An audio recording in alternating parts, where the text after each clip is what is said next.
says we're Okay. okay. You know, when in doubt, restart the browser. So Always okay, works. great. Oh, Yes. yeah. Yeah, Twitch just started working. So Okay. do y'all see Well I've been said. doing some background work here?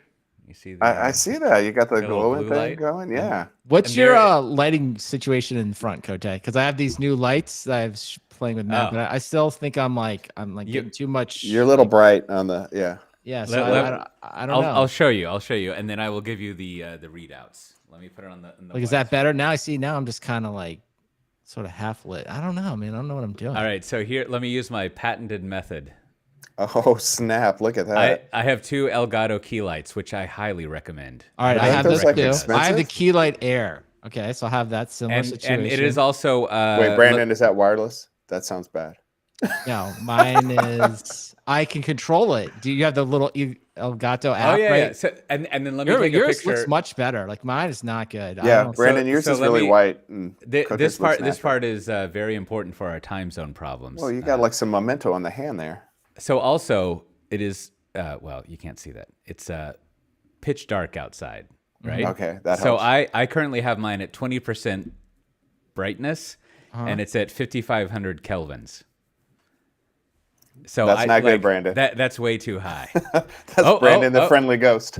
What I read is that 5,500 Kelvin is like sunlight, the equivalent of like sunlight. Oh, so this is the like. How do I see the number? How do? Well, you have the control center, right? Yep. Is that what you're saying? So if you go to control center, mine's a little fucked up at the moment. Whatever.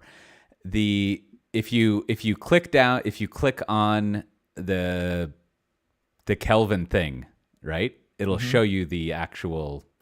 Here, look. I can share my screen. Elgato Okay, key so I light. see color temperature. Oh, I Holy see. shit, that's $200. I'm at 5,800. You said you're at 5,100. Is right? Yeah, let me show. Here's can you here add my screen share to this thing. You have to do that. It's gonna mess up the whole audio. Okay, you're on. Oh, no, now you're on. Yep. So here is my. Oh, here. Let me hide this since it's work related. Sorry. So here's my control center, right? So I have two key lights, and if you go over this thing and you click on it, it'll show you what it is. Yeah. Okay, that's what I got too. Okay. And then I'm also down at 20% in the darkness. Yeah, here. you look better. I think I'm gonna, offline. I'm gonna need to see like how high up are your lights? Are they like? They're well here. I'll show you the picture again. They're not that high, but here. Huh. So you're just still kind of above the monitor, right? Is that what you got Yeah. on there? All right. And then and I mean I guess the only what would be the other thing? I mean Yeah, the yours other is thing. good though. I'm getting a lot. Like maybe I just need some makeup or something. Like I got like a lot Well- of spread. I got like some flat out like.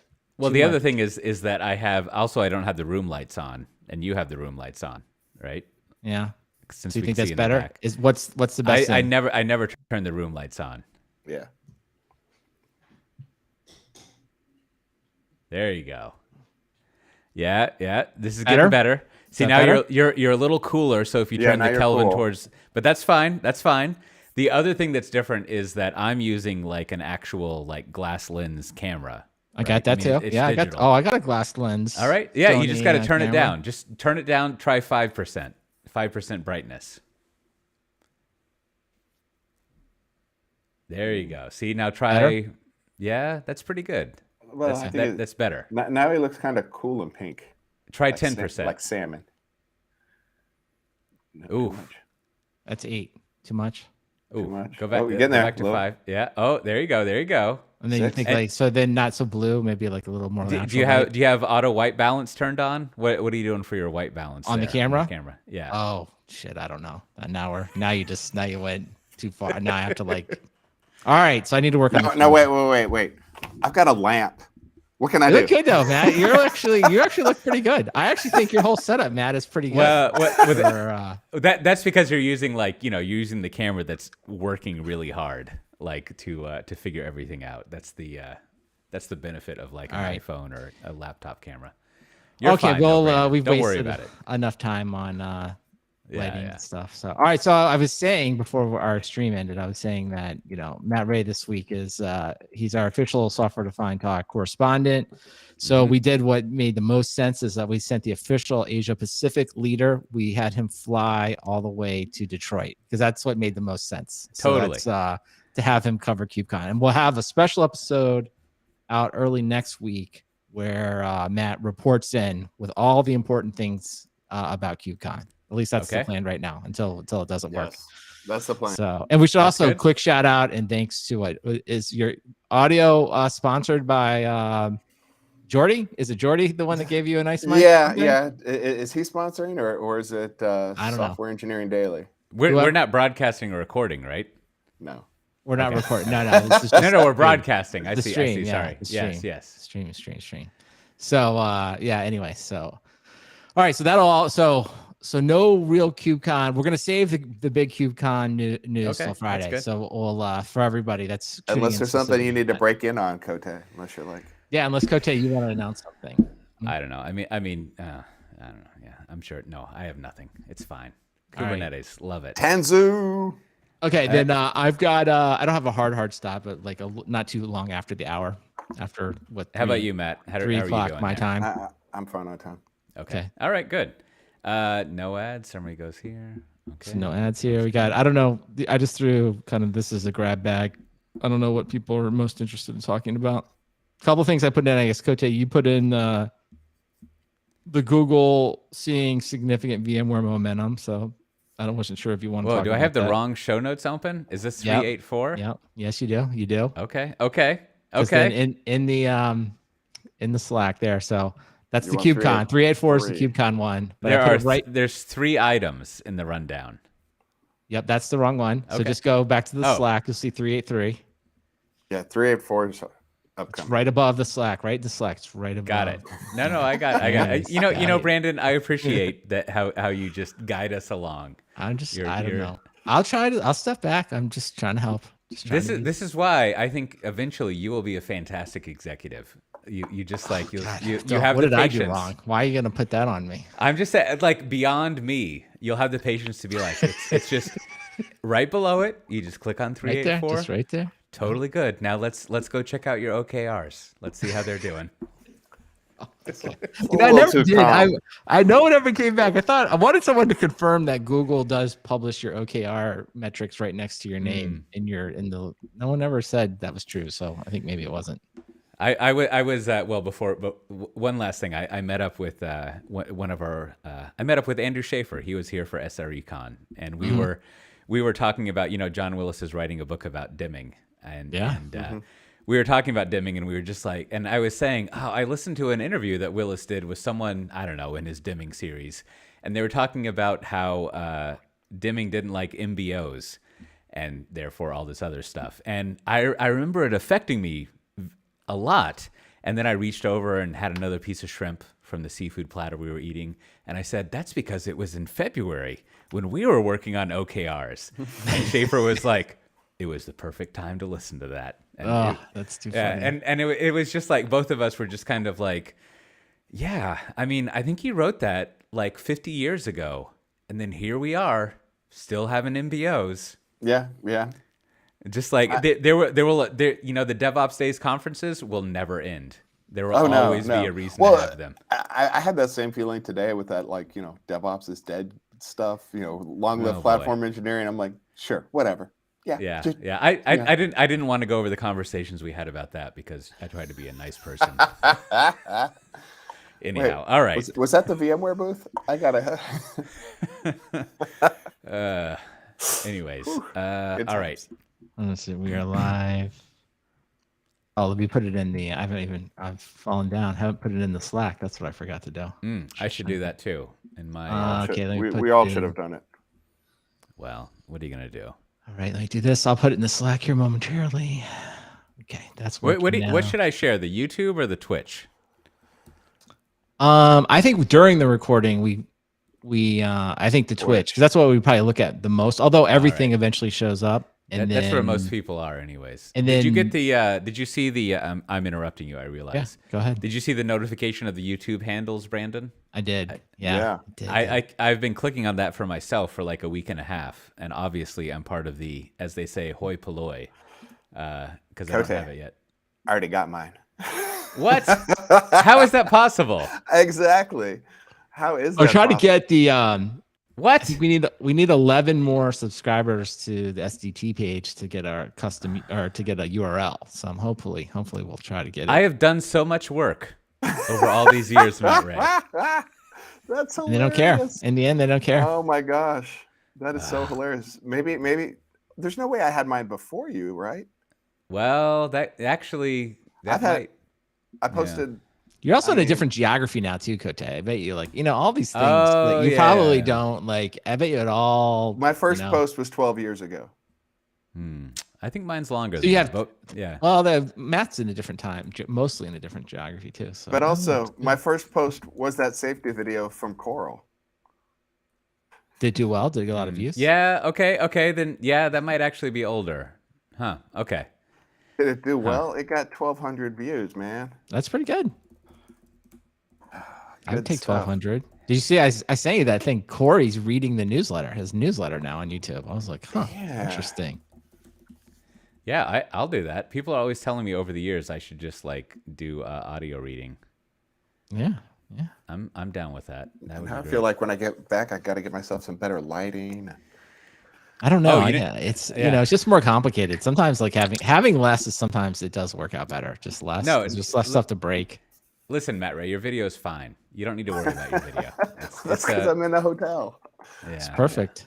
Perfect. All right. I'll start. All right, I- yes. Okay, wait. Do we go?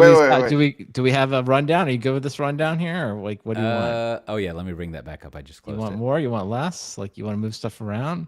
I think it looked okay. Let me verify here. Like this self-care thing for doctors, that was you too. So I just looked at that, just like Why were Yeah, we- what is that? I didn't. Now I'm like digital transformation for doctors. But Kote, you put it in there, so I wasn't sure if you had something to say about it, or you just thought it was kind of interesting read. Wait, which one? the Third one self-care- down, third major bullet, disruption for doctors, the rise of self-care. Oh yeah. That one is So, really interesting. What's I wasn't going sure on? if you. Serverless? So I assumed you had a take on that. Yeah. Serverless. I don't know, Matt. If you have a take on that, that's a good. I thought that was an interesting thread about why it's a serverless good isn't thread. working. I don't have much to add. He's right. I like your Okay. Dakota budget for this. That's good. Okay, so it sounds Snowflake. like no one's got a fresh take on serverless other than just read that thread. So I'll move that one out then, Yeah.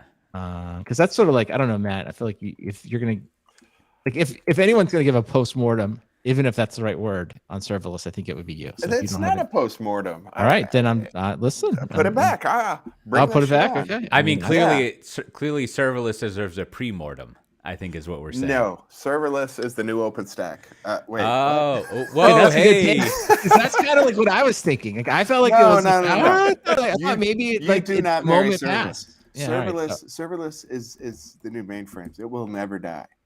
Right? Yeah. Okay. Yes. I was gonna say it's the new Linux on the desktop. That seems to be what it is. You could go there, but there's always gonna. Hey, but our friend Barton, I think like unsung hero Barton George, he brought Linux to the desktop, and it is. I talked with did. him recently, and this is all public. You can go look. It has been. I worked at Dell 2010 to 2011, where I was on the internal incubation board, where we funded Barton George making Sputnik. Yeah. And it is still a product Sputnik. that has existed every year since then. It's a Yeah. very good product. So he did the job, and it's I there. remember. Yep. Now, what about all the Sputnik funded software projects that Charles and I worked on? And Oh well, that was my idea. So I'll those did not work. yeah. I mean, ironically, it was based on a pivotal presentation that I saw, and so whatever. But that's a story for No, another the time. laptops live on. Yes. Okay, All so right. serverless still in. You Netflix? You want this in or out? I don't know. It doesn't. I don't know. There's much to say on it. I don't have much to say about Apple or Netflix. Okay, I don't. Yeah, Okay, just leave it in there, and we'll see what happens. Snowflake. I didn't read this whole Snowflake. Oh, thing. it That was wasn't- it was good. You'll like it. all right. But That that's one okay. you got Kote. Okay, then the earnings stuff we can hit on that. I did. Yeah, read that if you wanna can take talk the about that. Snowflake one out. Just move that to the relevant to your interests. All right. It's but you should read that. I mean, I You know. two are the ones who talked about Snowflake. It's I intended enjoyable. to read it. Yes. As my son would say. Yes. I intended to Oh, that's a good phrase. I'm going to write that in the runner-up titles. Okay. All right. I We're intended to streaming. read We're it. recording. I think we're ready. This is some pretty good streamer's delight that we had here, but I'll It's get good. into We have the real time show. today. It doesn't sound like anyone is working on a hard stop. So Yeah, I got booth duty in an hour and a half. Okay. Well, it's been a long time, Matt, right now. It used to be you would travel to the States or internationally, and I would say, Yeah. all right, we've got to have the debrief on the international travel, like what's been going on there. And you actually, just like me, you've picked up like traveling back to the States a few times here. And I guess in the, what is it called? Oceania? Like geography, you actually do international travel quite a lot. In the same way, You that don't have a being- choice. yeah, in the same way that being in quote unquote EMEA, I technically do international travel a lot, but Right. it's not international travel as it were.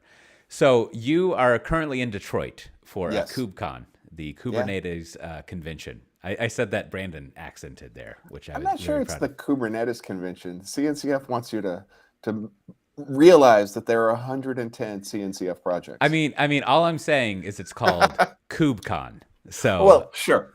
I don't know. I mean, I don't know if it's about KublaCon or it's about Kubernetes, but whatever. That's fine.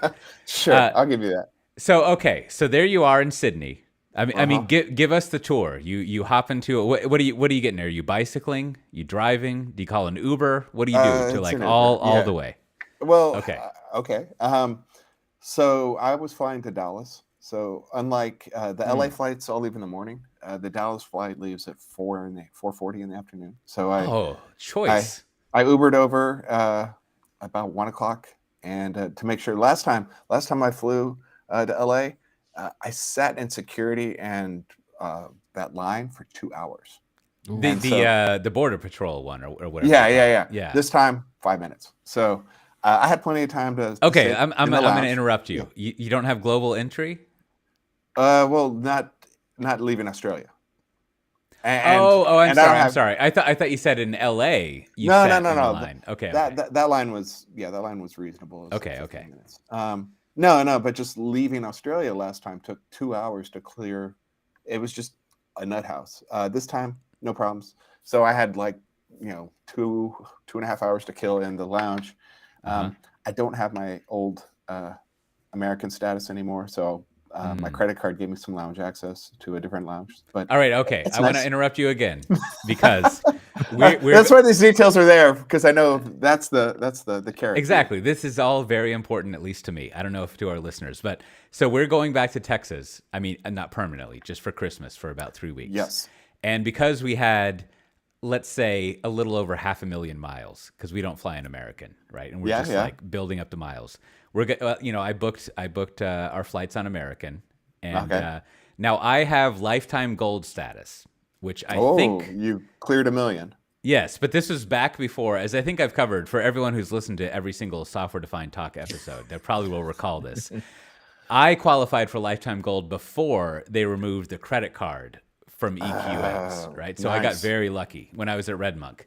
It would be impossible for me to qualify for that now. But so I'm gold, and I'm gonna have to I think in Skipple this means I can be in like priority lines, which if you're going through Skipple, you better have that or it's terrible, right? Sure. So I think we'll be cool there.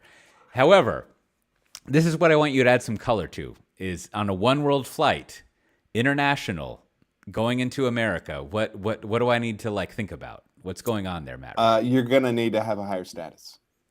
Sorry. What do Gold I doesn't need, get you anything. Yeah. I mean, it gets me priority line at least. Right? It'll do the priority line for Okay, you. that's fine. That's fine. But no, not through immigration and security. For boarding, which who cares, right? Yeah. Oh, for boarding, but through security, because I think, anyways, I'll have to solve that. I'll have to figure this out. Security, you're gonna need Emerald. Huh? But that's in Australia. Well, that's one world. All right. Okay, this is So good so because I'm gonna have to call up and verify this because this is not cool. I think and I don't have that I think anymore. maybe if I have the executive MasterCard, I read that gives me priority boarding and my first checked bag for free, Oh and I sure, use yeah. that to pay for the little bit of fee of points buying. So I think maybe that will apply there. Okay, well, good luck with But that. okay, this is good. This is what I'm looking for. Okay. Yes. So, uh, fast forward 16 and a half hours Uh-huh. of Sydney to Dallas, get off the plane, use my global entry. That's brilliant. I cut a huge line. That had a ridiculously long wait. So, Brandon, following your advice, I'll be getting the global entry on landing for my 19-year-old. Nice, Yeah, smart. we'll get that when we visit the States and the US in December, and grab my bag from the turn thing, dropped it off in the transfers, and went to DFW Terminal D. That's the nice one, the international That's the one, good one. Yeah. because I had 5 hours to kill until my flight, Mhm. which proceeded to be delayed and delayed and delayed. But I did have a different lounge access in Dallas, but I could only use it 3 hours before my flight. So I killed some time around DFW, Okay. Uh-huh. and I had to quote my taxi driver in Sydney once.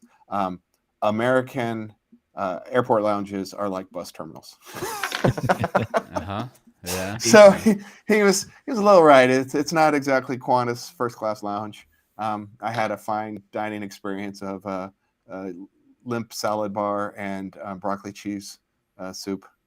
Yeah. But Yeah. a little way to punch up that broccoli cheese soup. Wasabi peas, good stuff. Yeah, But the vegetarian options are even worse. it's okay. They didn't have any meat options. Yeah, That was it. yeah. It was that, and peanuts. So I killed that time. My flight finally left, and I landed at Detroit at 2 a.m. local time, Oof. only to find that my bag had not made the flight. Uh-huh. And so I got to wait in line for another hour to tell them where to deliver my bag. And so I finally made it to my hotel at 4 a.m. And shout out to my Uber driver, easily doing 85 and a 60 the whole way. It was exciting. Yeah. I think that's he'd good. been out clubbing all night long, and he was like, I better pick up a ride to sober up.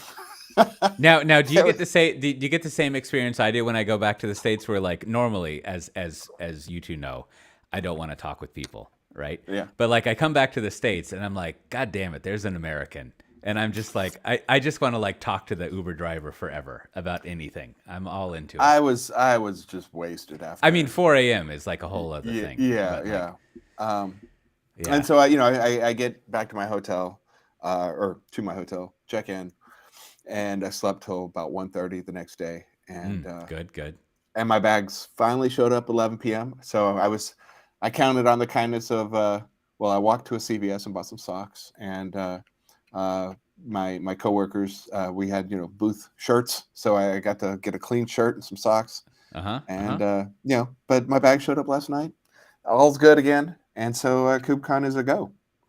Yeah, you're like you're living the dream there, Matt Ray. You are Is the this a dream? yeah. I mean, I think the losing your luggage and having to use the swag shirts, and the only thing that you could have like achieved better is if you had gotten socks from a booth, and those are the socks that you wear. Yeah. I mean, the booths weren't open yet, so if my bag had not showed up at 11 p.m., I made kind of extensive plans with my coworkers. They assured me that they had Kubernetes sweatpants at a booth. So there might have been and then what we're actually thinking is that it really makes sense if somebody like next KubeCon, feel free to take this for VMware, puts together the airline lost your luggage swag pack, and they're going to dress you head to tail NASCAR style. Ooh, I mean, like and like you will this. have the Tanzu logo, plastering you, and you just tell people like, oh, you lost your bags? Come to VMware and we'll hook you up, and you want to have like some sweatpants or fairly loose stuff. so you can accommodate a lot of body sizes and shapes. But I'm telling you, that's a marketing opportunity, because you know what? Everyone is going to pick that up on the KubeCon hashtag and share that one. And I think you're right. I think you're right. What you'll say, like those people, you'll say like, come in a little closer and tell me we got those again. And they'll talk to you and be like, I can smell you've used that Tanzu toothpaste. So American, they gave me a toiletries pack. It is the lowest grade of everything I've ever had. I mean, the deodorant was like this little thimble thing of deodorant, and that you like push with your thumb, and then you're like, oh, this smells terrible. And like the toothpaste it's the stuff they give you on planes, right? With one of those toothbrushes, and this little tiny comb. It was just and then, what are you going to do? Yeah. Well, I'm glad you showed up in Detroit. I hope things work out well. Yeah. So Coach A, I think I can summarize all of Matt's advice for you. Like, you know what you need to bring on your trip with your family? You just need to bring a lot of patience. Yes. That is, I think maybe, have you considered writing a sort of like self-help book, Brandon? Because I think you could title your series A Lot of Patience. It applies to personal investing, working with your family, life improvement, digital transformation, all across the board. I think you have that covered. Well, I think next week we'll go over the KubeCon stuff. Yes. I mean, I just wanted the arrival, the travel. You just wanted the journey. Yeah. So far, of course. As everyone always says, Kubernetes is about the journey, not the destination. and so I think we'll hear that next week, how the destination was. But meanwhile, I think there's been some exciting stuff happening this week. One thing I am curious to hear y'all's take on, because it's a very, very popular thing. There were a few people. It turns out that Twitter is employing 7,500 people, right? And yes. Before we launch into this topic, I'm also a person, so I get it, right? Like you don't want to be thought of or commented on and treated of as a human resource, because you got bills to pay, shit to do, right? Whatever. And to that point, I think there have been several people, as always, everyone's favorite DHH, famous for Ruby on Rails, most recently famous for the Hey email app. And apparently the Hey people have decided, one, we don't necessarily need to talk about this, but we could, that they are going to move from private cloud. And maybe these two things actually go together well. They have determined that they're going to move from private cloud. From public cloud to private cloud, because they were spending, I think he said maybe $500,000 on public cloud stuff, which is fine. And then meantime, he's like, I don't understand why Twitter needs 7,500 people to run, because basically, as far as I'm mischaracterizing this. Like, no, you're all not. they do, you're all not. they do That's is, what he is said. they basically have a less than signed form, greater than sign, where you enter something in and click submit. So I'm not sure what they need 7,500 people for. And I forget if he said how many Hey has, but I think it was a lot less than 7,500 people. And some people have replied to this and kind of like colored this. Over on the Dithering podcast, they talked about this a little bit. There was a little bit of a correction when those two were making fun of it. And I feel like maybe a lot of those 7,500 people are like trying really hard to make sure that the world doesn't burn down. Like, I don't know if they're outsourced. Like, I think Facebook, I forget, like maybe his outsourced moderation every now and then. Right, through contractors, yeah. Like, I feel like if you're a Twitter, maybe like the real number that the people who are criticizing this might be interested in is how many developers that you have. Let's say how many people in product that you have. Developers, product managers, and then also for a SaaS company. Although it's hilarious to think of Twitter as a SaaS company, but whatever. Like, you also need your operations people to run things. As you well know, Matt Ray, you've got to make sure that you're doing your capacity and your financial planning, that you're not architecting things poorly. And then you also have to have your salespeople, because you're in advertising. And I don't know. I haven't made a spreadsheet. But if 7,500 people is the total amount of people that Twitter is operating with, I feel like that might be as lean as they can operate. Like, that seems like a really small amount of people. Yeah, I mean, I think there's quite a jump from hey, sorry, I can't do it like you. hey, Hey, to Twitter and usage, and obviously Twitter has a moderation problem. I mean, it's possible DHA just a little bitter. They stopped using Ruby. I'm just throwing that out there, but 7,500, maybe it's a lot there, but I'm sure if you broke it down, it does make sense, like how they got there, right? I think we have to step back from the whole thing and start from the very beginning premise here. It's like, okay, Elon Musk's going to buy Twitter for what's, I think most people say roughly twice as much as what it's worth, right? Basically based on the stock. 40 billion or something like that. Okay. So I think you just have to start there and be like, okay, the new buyer's basically paying 2 times what this company is worth. Now, what is the new buyer's goal? Like, are you trying to increase the value of the overall company, essentially? And through that there's only cost cutting will only get you to so much growth, right? So that would be one option, right? Or a classic private equity would be, hey, we really think you have a good thing going here, but we want, as we talked about in the podcast, like, let's remove the strategy tasks. Let's just do our core business well. And let's just, become very profitable, but not worry about growth, right? Because I'll say, like, starting right from that very beginning, it's sort of like, rarely is it a good idea to come in and radically reduce the workforce and it's simultaneously try to grow the top line revenue. In fact, I want to suggest that has never worked. I'm sure someone could come up with some place it did work. So I think that's like the first thing to think about is like, okay, I don't know what he's thinking, but like, I just know that if I pay twice as much for something, like, you got to really grow it, right? You're not going to just, or it is possible you just have completely different motivations, right? You're just like, I want to own it. It's a vanity company I own. I like the influence of it. So that you're getting, value some other way. So I think that's the first part. And then, it is funny. I always think like when, I guess DHH in general, it's like, everybody, I think, just assumes all the people that work at Twitter. It seems, I don't know why people feel this way around Twitter. Like, they feel like there's a combination of like, they're both lazy and incompetent, no matter who works there, right? Twitter is always, because they read it on Twitter. Right. They're always kind of being like, that group of people is always being kind of characterized as that, right? Because they've never grown to the heights of Facebook. So like Facebook, if this number I'm looking at here is right, it has like 58,000 employees, right? And it's like, while Facebook is a lot more valuable, I would argue sort of like they're kind of solving similar problems, like, running these big social networks, moderation, trying to come up with new ideas and things like that. So, if you look at it that way, you're like, wow, even though Twitter isn't as big, it still is a social network and it still has all the same problems. So going into that, it's like, I don't know. So that's why I think when DHH, people are just always like, I could run it for less. I'm like, I'm sure you could keep the servers on, and I'm sure you could probably run at least the core feature set for less people.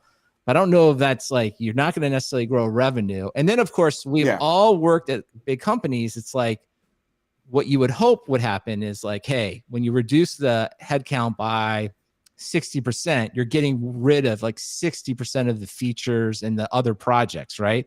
But we never see that happen, right? So it's like, think of all the stuff they've launched, like Twitter Spaces, Twitter Blue. Like, there's all these other things. Like, the only way it could possibly work is if you just start shuttering entire product lines, right? Features inside of it. But like most of the time, and I have firsthand experience. I think everyone listening to this does. It's like, usually it's like no one wants to get rid of anything because that creates, frustration for customers, right? Same thing with sales. Think about all the sales processes and reports and meetings that have to go on. And it's like, suddenly if you start taking all of that away, it's like, it really starts to crater a company really, really fast. So I just think it's like very like, I don't even want to say I'm defending Twitter, but I'm like, wow, like, I just think there's a lot of complexity here that people are not thinking through. Absolutely. I mean, this is classic like software engineer reductionism of like, they look at Twitter, all they see is the engineering, and they're like, that shouldn't be more than 1,000 people. And like, you know what? You're probably right.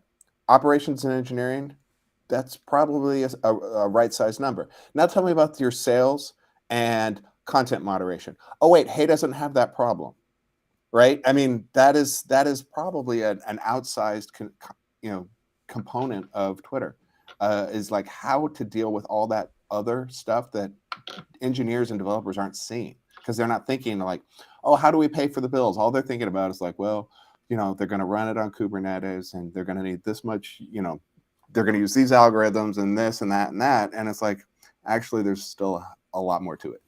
Yeah, it's a business. I think this crowd should go like dig around in Snowflake and see if they're like, why do they need all these people? It's ridiculous. There's no reason to have all the this sort of like salespeople and marketing people to run things. They could. But then this brings me. I wanted your take on this do it specifically, self-service. Cote. The meta question here on DHH and maybe just the broad Basecamp, like is just a content strategy. Like both these recent articles, like they're just very clickbait. They're very short. They're just like, like we can talk about the cloud one in a second. It's like we're leaving the public cloud and like no other details of like what they're doing, which would be interesting. I'm actually really interested. And same thing. It's like, we don't need 7,500 people to run Twitter. That's crazy. It's 2,500, but it's like really, because like I think Basecamp, we don't have to relitigate it now. Like Basecamp running a much smaller company has had some serious HR, issues in the last year, right? And we're talking like 100 people, right? And so it's like, I don't know. I just feel like fine. They got rid of all their headcount and they're fine. Right. So I mean, my point is, and this is my point. It's just like, I don't know. It's like, I guess, because I think DHH is a smart person, right? I mean, I'm not, definitely, they've thought through things and good writers on other subjects, I'd say. But like here, this just feels like, I don't know. Is it just to kind of, keep your name in there? Is it just like, because I don't think like these don't like add any like what's interesting would be like, here's what I would do, right? I could do it at 2,500 and I would do these things. I'm going to move to the public cloud and let me explain to you where we're going and why it's more cost effective. But like, it's just throwing, listen, I'm all about throwing hot takes without supporting them. If that's not what podcasting for, what is it? But I just think, I don't know. Is that just what they're doing here? There doesn't seem to be any meat to the bones here. So I don't know. Is this good content strategy from DHH? Here's my essay reply, Brandon. I think that we as Java people, we have a we have a bias against DHH because of Rails, right? Like here we are gliding along, all happy with our EJBs. Well, what I mean to say is we remember this part of history. Oh right? yes. So it's kind of like in Faulty Towers where they're like, don't talk about the war, right? Like and so like there's multiple generations of people who don't remember the J2EE versus Rails like situation, right? And so like, whereas we do, right? So instantly we're on that plane of thinking, right? That like, these Rails people, fuck. Right? And so like, so we've got that going for us. So we've got to control for that bias, right? And then the next thing is that, obviously, we are of this ilk. You like to talk about things, right? Like you want to like whenever you come up with some new thing, like you're saying, Brandon, you want to have a hot take. You want to go over it. And I think that you're correct in that I guess there could be an analysis where you look at maybe you're using Snowflake and you're looking at the Hey user base and you realize that you have a huge proportion of people from the tech industry. And therefore, if you write about the tech industry, you're going to bring some incoming like customers to your Hey and your Basecamp business, or some people like us, like we're kind of falling into the trap. Like totally. We'll pick it up and we'll talk about it. We'll mention Hey, so it gets out a little bit more, right? They got and probably reinforcing that is I'm sure there was a lot of good account signups from the App Store wants 30% of our take, and we think that's terrible, right? That they had a couple years ago. So I mean that is like that's legit, right? So that is a good way of going about things. Now, I think, however, what you're saying, Brandon, is that the interesting thing about that we're going private thing is the $500,000 in spend, and that we believe we can make it less, right? And it would be fascinating. And maybe this presentation is in the works. Who knows, right? But like to kind of have like an overview of like what that means, how is that possible? Does this apply to you, right? Yeah. Like that would be totally fascinating, right? So there's that. I don't know. I mean, let's pick through the cloud one just because I think that one's a good one. Like, okay, so one, he just says they're leaving the public cloud, and it's like literally the first question to me is like, what, like, where are you going? What are you gonna do? Like to me, and And because Yes. I mean, I guess the logical extreme would be like literally they're going to acquire their own real estate somewhere, build a data center, create a cage. Like, I don't know. Like, I No, mean, because yeah. then I think, Matt, I think maybe you put it in the Slack or someone else did, was like, okay, well, I think they're going to go to manage bare metal. So I just was they'll go looking to managed around. bare metal, like I was like, Equinix well, or- maybe you go to like Linode. I just picking Linode because it's one I'm familiar with, but there's many of those. And it's like, well, that's like, okay, well, okay, that seems like logical to me, but that's still rent. And then he goes on and think about like Renting someone everything's else's renting service? computers. Yeah. And it's like, well, that's fine. I mean, there may be, it may be a very good strategy for them to do it, but like, isn't that's still just kind of renting a different set of computers and doing this? Because I just came back to myself, surely DHH and I guess what, Jason Fried, right? I just had this metaphor, like surely they're not going to be sitting at the loading dock of their office, No. like literally taking delivery of the, say, the Dell servers, the racks. They're actually going to have the power come out. And they would need to do it globally too, right? And then they're Like, going to have another person come out. Like, I mean, because that's like the metaphor you're now, left how with. global does it have to be? At least two sites, right? At least, at least two places. But I mean, but then again, it's like if you're spending $500,000, like I've already spent like just what I just talked about. We haven't even like cooked anything up. We're well into $1 million. You know what I mean? By the time, Brandon, I mean, don't forget about the salaries. Right. I mean, just like I've already spent $1 million, and we just have boxes. We don't even have anything plugged in yet. So which is why, that's preposterous. They're going to Yes. go for some sort of managed, colo, right, which hardware is as a totally, service. again, maybe there's plenty of co-location stuff. Makes total But is sense it to going me. to save them? But then in that same article, then he goes on to say he's like, he doesn't want to live in like a world where like all the workloads are controlled by 3 providers. But I'm like, I don't know if you rent it from Rackspace or Linode, like, is that better? Like, I don't know. I didn't have a problem with the clouds, but it's just renting a colo facility and then not necessarily buying the computers, but having someone else buy them and run them in a cage for you. Like, is this somehow made the internet more open? Like, I don't know. I just totally don't understand that point. Like, what is he talking about there? Maybe it was just a bad sales meeting, and like, it's. I mean, it could be a gambit of just like, let's get some price reductions, right? Because if you're the rep covering the Hey account, I like right, it. and you see this post, you're like, I'm going up to the regional director. I'm going up to the country manager. I'm going to talk to the CEO, right? This is a high profile thing. Like, maybe we can get like a price cut. We got to do something here. We got to figure it out. And like, and then, I mean, even to do the second dimensional chess, you're like, never mind that sales rep. How about the sales rep for Amazon and Azure or whatever, right? No. For the other two, we're talking 3D there. chess. The guy from the sales rep from Oracle took there you go. out to dinner and said, "Here's what you're gonna do." And he's like, I mean, we run TikTok, so is no problem. Hey, exactly. So you get DHH to blow up. See, that's the problem. He didn't name their current vendor. So what? But he kind of didn't. He says they've tried them all. You blow up on AWS, and you're like, these guys. I'm going back. I'm taking it back to the data center. I'm gonna, we're gonna roll our own. And then in 3 months or so, you come back and you're like, guys, I've seen the light. It's Oracle, and they've got no egress charges and blazing fast hardware. This is the future. And you know what? Hey probably gets the free hosting.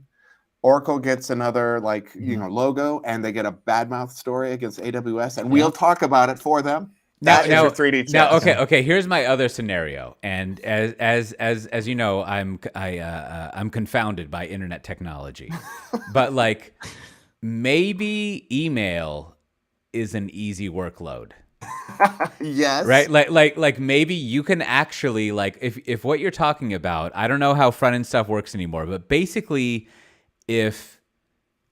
if most UI development has moved to a thick GUI client model, whether it's in a browser or on your phone, so most of the stuff you would pay for is on the end user's device, right? So you don't have to pay for that. And then what you're paying for is sending email, and I guess storing email and the processing power it takes to do spam processing, which you could maybe outsource to someone else, right? Then basically all you're paying for is processing a bunch of text files based on the number of accounts that you have. Cloud storage, right? S3 or something. Yeah, and then storage. So maybe actually an email business is hella cheap, and you don't need like mini resources for it. And so it actually does make sense. But I think this gets into to not run in public cloud. Maybe they were using the cloud wrong, and they Right. were trying to run their own EC2 instances to run all that stuff on top of Okay, it. okay, and okay, taking okay. advantage of the services. and manage their own storage. Like, I think that's the key thing, right? And I think you're hitting on it, Cote. And I think this is where, because when you read it, it's like, hey, they just basically want to run bare metal. They don't want anything. So what I think the conversation both of you are leading into is like, it's sort of like, well, hey, let's take a look at your application, what you're doing, and maybe we can modernize that. But can you imagine being the person to walk in and be like, hey, DHH, Jason, I don't think you've architected this application correctly. Like, can you imagine being the solution architect to go in with just the guts to be like, I think you've done this wrong. I mean, you would be so blown out of the conference room. I mean, you'd get Ruby on Rails books thrown at you, convention over configuration, lashings. I mean, they would destroy you, right? They'd send you their book rework. It would just be nothing but bloodletting. So of course, if I'm there, I'm like, I think you guys have done a great job. You know what we need to do? Let's just crank up the VMs a little bit higher. Let's just take it to 12.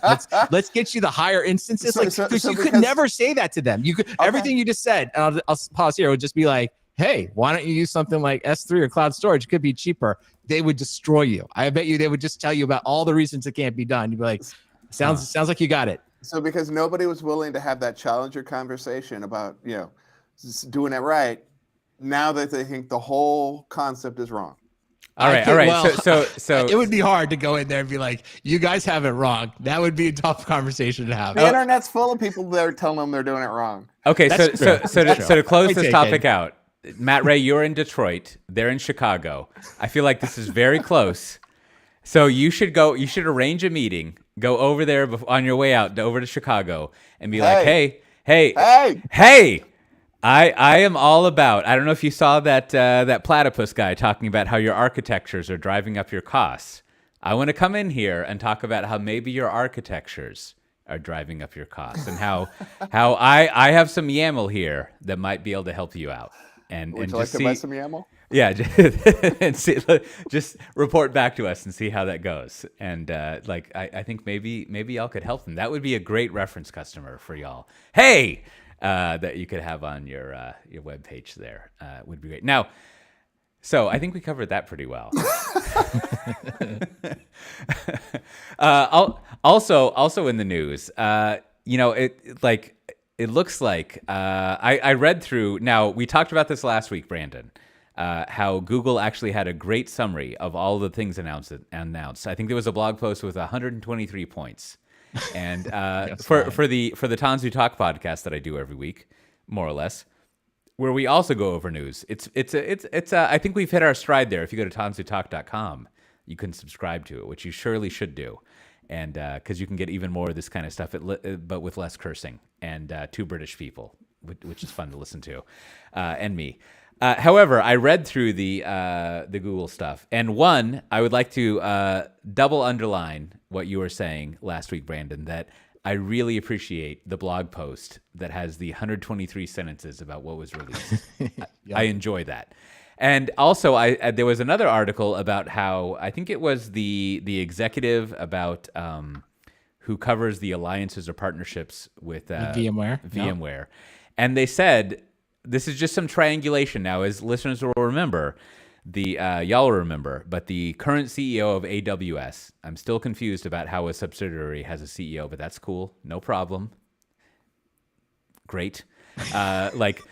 They indicated that they believe that only 10% of the total workloads for public cloud were in public cloud currently, indicating, and it wasn't AWS's TAM. It was all public cloud. That's TAM. Right. Adam Slevsky. Right? Okay. He's on CNBC interview. We called it out. Yep. There you go. And so to say that another way, 90% of all workloads in the let's say terrestrial in the Earth. I don't know about satellite orbit or the galaxy.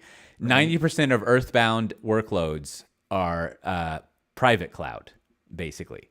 So we have some triangulation here that this alliances person said that 90% of the workloads that they are overseeing are also on premises. And this is 90% of VMware running workloads, which I think probably squares up pretty well with the 90% of other workloads. So I think we need one more data point, maybe from some IBM people. I think they would be the clincher. No, Azure would be the final one, right? Because we've got a Google person. Okay. And we've got a AWS person. We need an Azure person to be like. And you're right. You're right. I was just thinking of like a different, a totally different area where someone would be triangulating on that. But you're right. I think Azure, because you want the public cloud people to be talking about this. What they're seeing. So sure.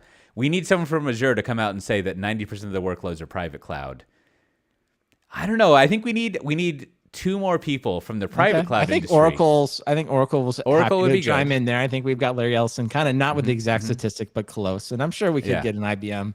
I have no doubt we could get that there. So, but I do think it is funny how it is collectively like, oh, in the last year, I mean, if you kind of take this stuff literally, which of course no one should do, it's like, well, in the last year we migrated 5% of the workloads over, right? Because, everyone was saying like 95% or about 5% of the workload. So it's just interesting. And I think what's happening, there's just human nature is like time has gone by. So everyone feels like there should have been progress. We all think in, base 10, five is easy. And you're like, okay, well, probably another 5%. Like if you're at 95% before, now you're at 90. So it is kind of funny. Like there isn't really there's no real way to know what's going on, the exact number. But I think what is maybe the broad way to say it is like, lots more stuff that's in the cloud now that used to be, but we still see lots of workloads. And primarily, and this is the point that, it's kind of close to you, Cote, but it's like, this is the point everybody makes. And this is why, the impending VMware acquisition or just VMware in general, like, I don't know if it's 90%, but it's probably around 80% of the workloads that people want to move to the cloud are probably in VMware, right? And that's why VMware is this like engine of like, it's got all the workloads, it's got all the money, if you will. It's got all the future earnings are somehow inside the VMware world today. And everybody just kind of keeps walking around looking at like, how do I get some of that? And what we know from our previous conversation is in FY24, this is going to go up 1% because Hey is moving to on-premise. Right. The $500,000 they're spending at Hey is going to move over. So just add it on up. Tumped in there. Well, also related to that. So like, I think this is going to be an ongoing thing for software-defined talk FY24, agenda. OKRs we're going to pay attention to is the 90%. Private cloud workloads. But I want to point out an article that I read about the healthcare industry. There was actually a series by this guy, Dr. Joel or whatever. And we'll have a link to it in the show notes at softwaredefinedtalk.com. And it's a really good overview of what, to use my terminology, like what getting better at software and digitizing in an industry like looks like. Because he is like, I don't know who this person is, but he says he's a doctor, so I trust that. And he clearly knows about the healthcare industry. And it's interesting to read through. It's kind of like a lot about what we talk about where there's a lot of interest in like, shiny technologies like AI and ML stuff. And he just kind of goes through and is just sort of like, yeah, but maybe if like scheduling meetings was better, we could increase productivity by 20%. I mean, that's not exactly like the kind of stuff that he goes over, but it's a good reminder, just as a pointer for people to read, of there are many like boring practical things to solve with digitalizing. Is that the right phrase? Digitizing things that could help things out quite a bit more. And I think healthcare is like a fascinating industry for that because it is very not digitized yet. And so you can go in there and find all sorts of things where you could find efficiencies. Like, I think I've said this before, like here in the Netherlands, because we are not afraid of the government, like, driving a tank up to our compound and lighting it on fire, like, they'll centralize databases. So like when I go to the doctor, I give them my name and like my date of birth and my street address. And they instantly know what insurance I have, and everything's cool. Like, I have to get glasses now, so I went to the Pearl Eye Vision place. I tell them what my street address is, my name, it's all taken care of. They can look up what my insurance policy covers, like what I have to pay out of pocket, and right there they can charge me for it. And that's all due to the fact that, like, I was joking when I was, our friend Andrew Schaefer was in town. I was joking with him that, like, man, I guess like 10 or 15 years ago, some like Oracle or IBM database rep came in here and like made their number for several years. And just like, let's stand up a rack. It'll work. but it's wonderful, right? And so like I think it's a good like.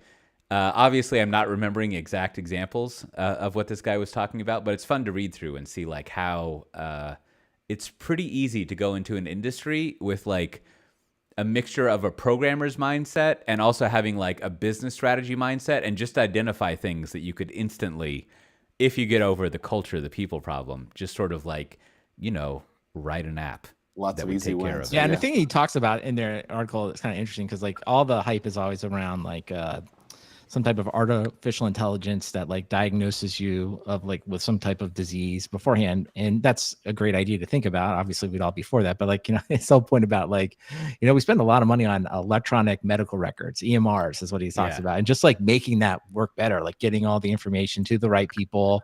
And then, not really replacing the doctors, but just making it real easy for them to like figure out what medications may help you and what medications may conflict and things like that. And it's like, so you kind of read through it. It's like, oh yeah, this could be pretty simple. It's just a lot simpler, right? Than it is like, oh, you have a doctor that's going to diagnose you of the most complicated, medical problems in the world. It's like, nah, don't worry about that so much. Can we just get this other stuff working?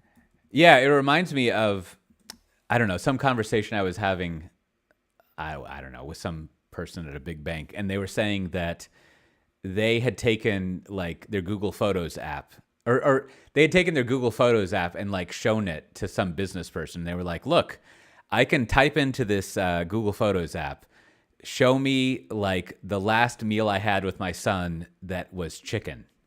And it does I mean, that's kind of an absurd version, but it'll do a pretty good job of bringing up a picture of that. Right. And it's sort of like, yeah, so why don't we have that? For example, like one of the other things I think he pointed out was that like, so if you get an x-ray taken or whatever, like you can almost imagine as like a nerd, well, let's just upload all the x-ray scans to Google Photos and then train it to know cancer. And then like go to the Google Photos search bar and search for cancer and like see who has like what matches. And so, it's almost like, I guess there must be a name for this, but it's sort of like there are a lot of like pieces of software and analysis you can write that don't really replace people. They just like augment the work that they do and take care of the drudgery. And that seems like really boring, but probably a lot more effective. And I mean, it's almost like going back to like our like software stuff, right? Like, I don't know. I mean, that InSpec stuff sounded cool, but also super boring, right? Just like compliance. However, if you automate that and take care of it, yes, the alternative is not so good. And but that's one of the like definite things that people are backing off of. AI, this AI for everything, and now they're starting to properly call it ML. So, there's definitely a lot of like machine learning ops kind of stuff that's low hanging fruit.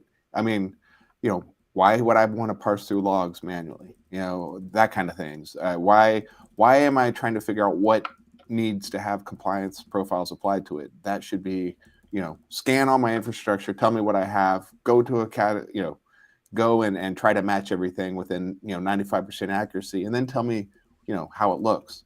That's kind of AI I want as an operator. Yeah. And also like it makes it apparent that like, I don't know. I mean, I don't know how Australia is, but like, yeah, American healthcare. Oh, Australia's awesome. Computers. Like, I know. Australia's the same way. Like, you go to your GP and they're like, well, I see, you got an X-ray 2 months ago with a different practitioner, but that's cool. It was over at the hospital. Well, we got all that stuff, and all that stuff is shared between them, and you're like, yeah. I know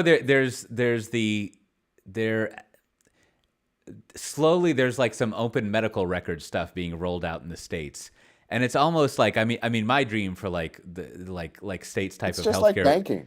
Yeah, I mean it would be nice if I could say like give me that. I mean by the time it happens, it's probably a USB-C cable. Give me that USB-C cable, and I'll plug it into my iPhone, and you can download my Apple Health information. Yeah, right? And then you can also upload and look, my credit card has chip and PIN now. Yeah. Well, so speaking of digitizing everything, now I'm going to rely on you, Brandon, to correct me here. But I quickly skimmed through the big earnings reports from the clouds and the tech companies, and it looked like things are okay. I mean, It sounds like, as always, it's always a confusing time when you don't meet expectations to, like, I don't know, quadruple your growth quarter over quarter or whatever.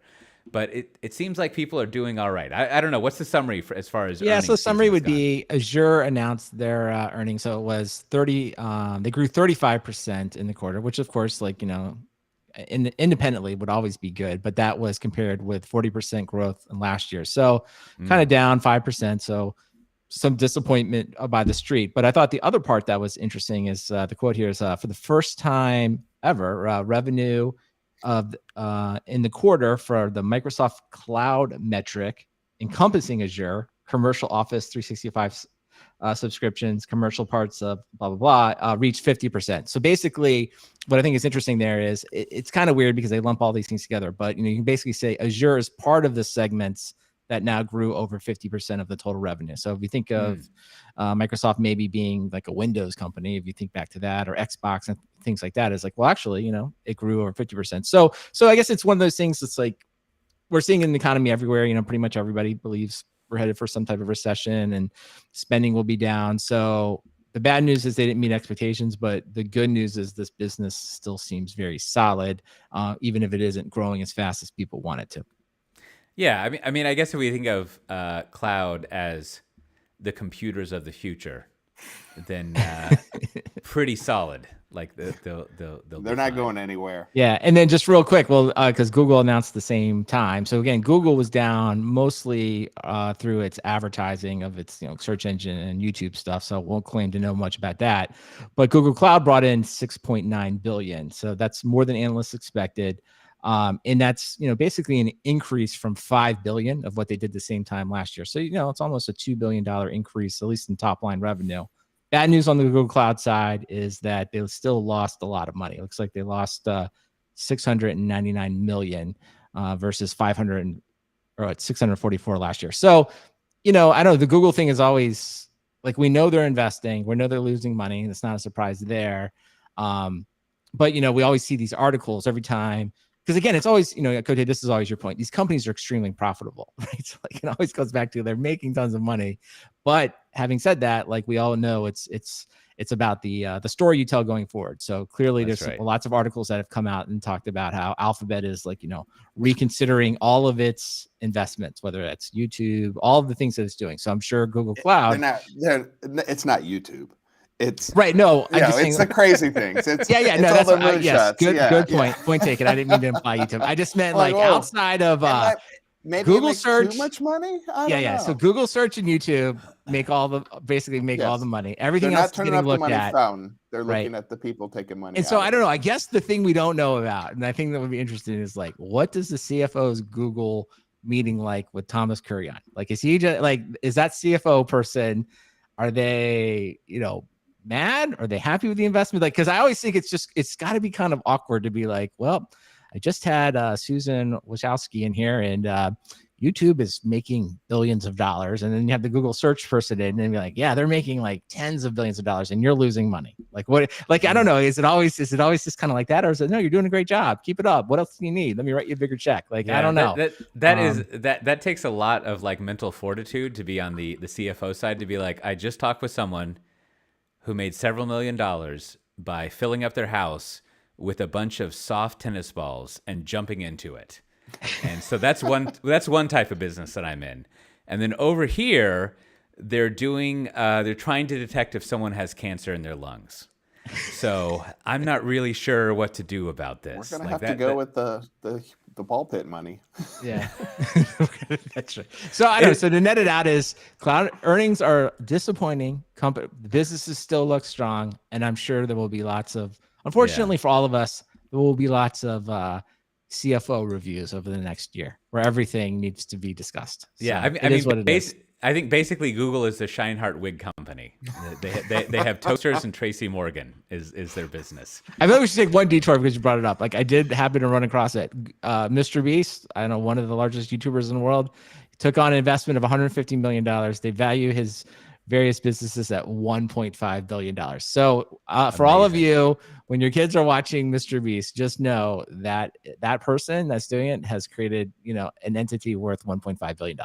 Yeah, I saw that his YouTube thumbnail team is 6 or 7 people, which granted is still less than 7,500 people, but is a lot of Exactly. people.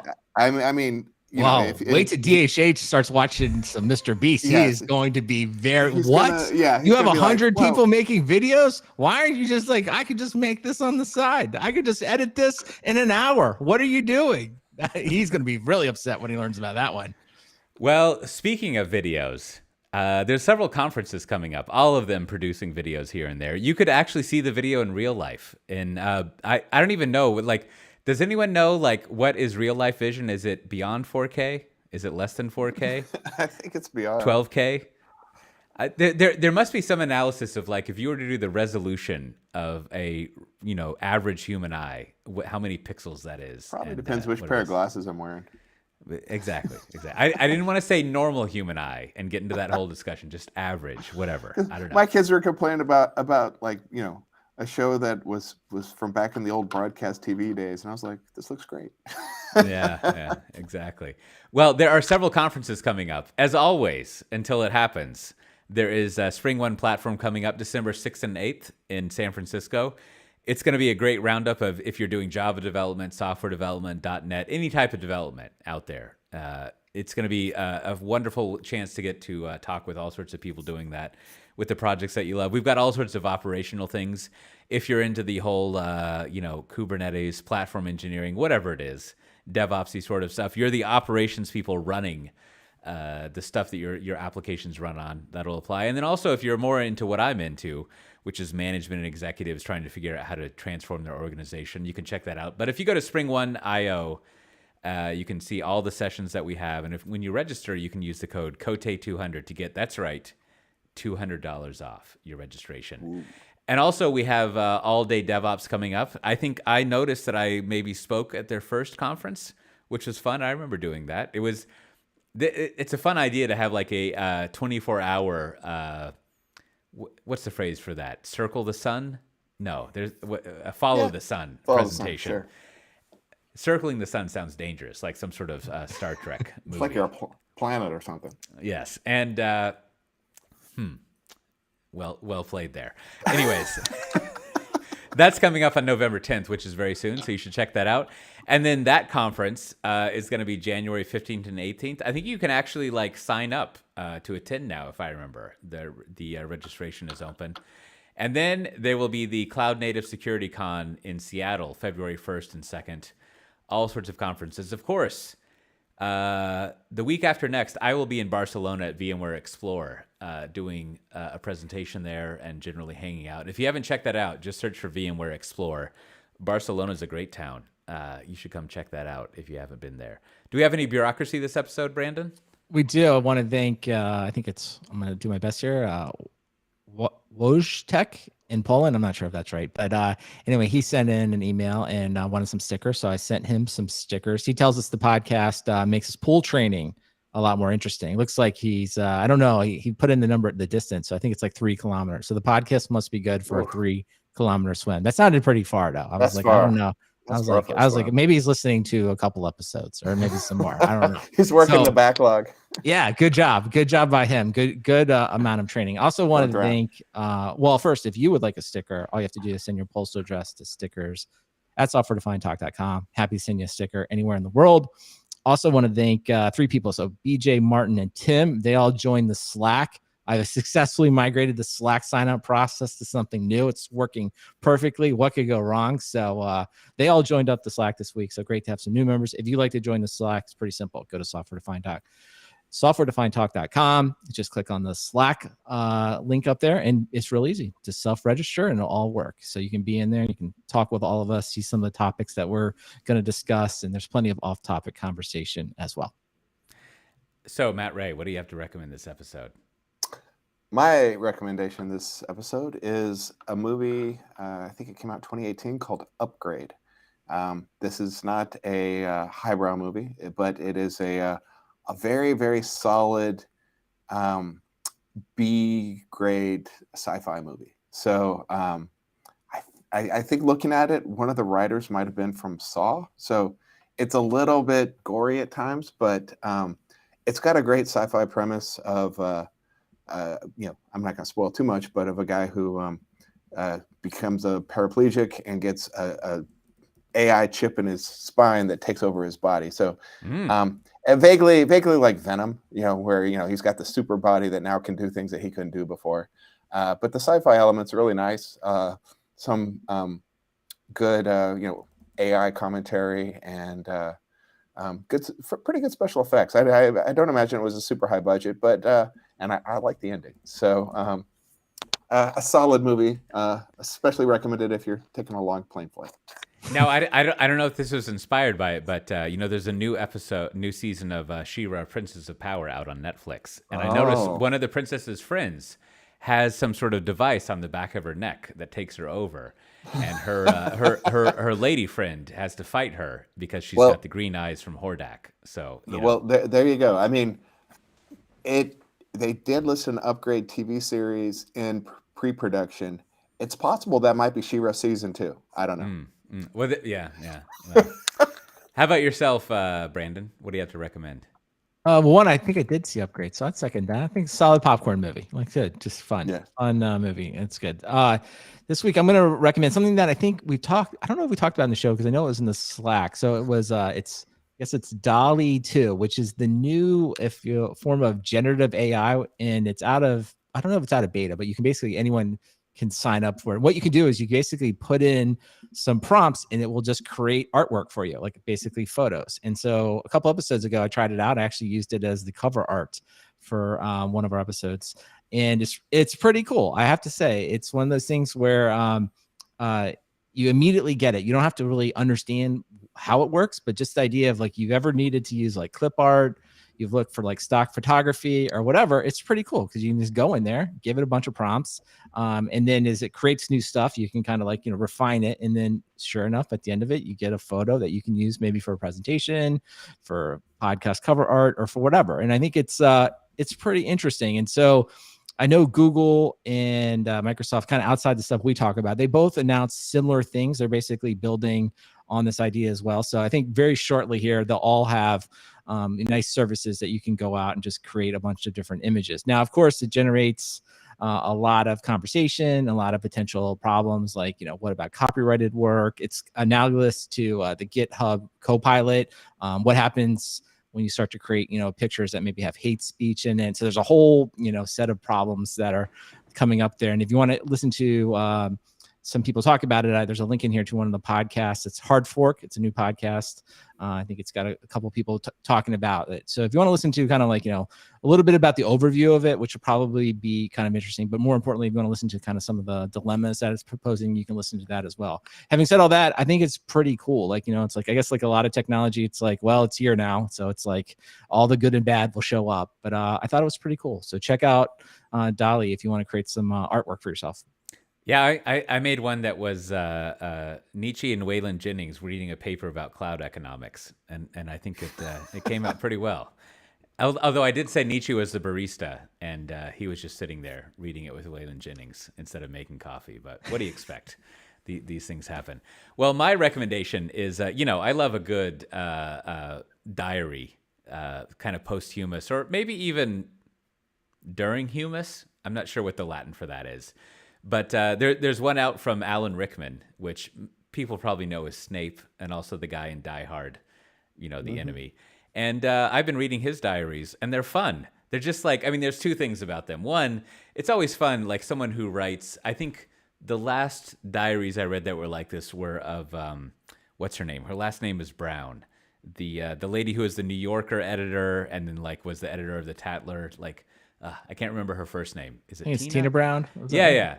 Mm-hmm. So her diary's fantastic of the 80s. In fact, I need to go check if she's got some other ones out. They were just so well done. And so his are like fun where like you read them and you're like, what a life that must be. You just like go out and meet some people and things like that. But then every now and then you come across some writing that's just like a nice little poetic capture thing. Like I think his last entry for, I forget what year it was, maybe 92. At the last sentence, I think says, "At the end of this year, the feeling is of being a silent sandwich filling." And I think, we can all learn a lot from that. I think that is, it's great, but you should check that out. It's called Madly Deeply. It's the Diaries of Alan Rickman, and they're a delight to read. Well, with that, speaking of things that are a delight, I'm sure it's been a delight to listen to us here at Software Defined Talk. If you want to get the show notes for this episode, you can go to softwaredefinedtalk.com/383. There's all sorts of things we didn't mention. You can join the Slack channel, like Brandon said, figure out how to get stickers, all manner of things. And we always appreciate you listening. Enjoy the rest of your week. Bye-bye. Bye. All right, we did it. So, all right, Matt, you made it. You all right? Yeah, I You like go, or- about That's fine. 10, 15 minutes ago, I just started seeing spots and like Yeah, lines and halo. stuff. And that's why I ran off and grabbed some migraine medicine. And it's kicked in. They went away, but now I just have a fuzzy head. So That's too bad. Okay. yeah.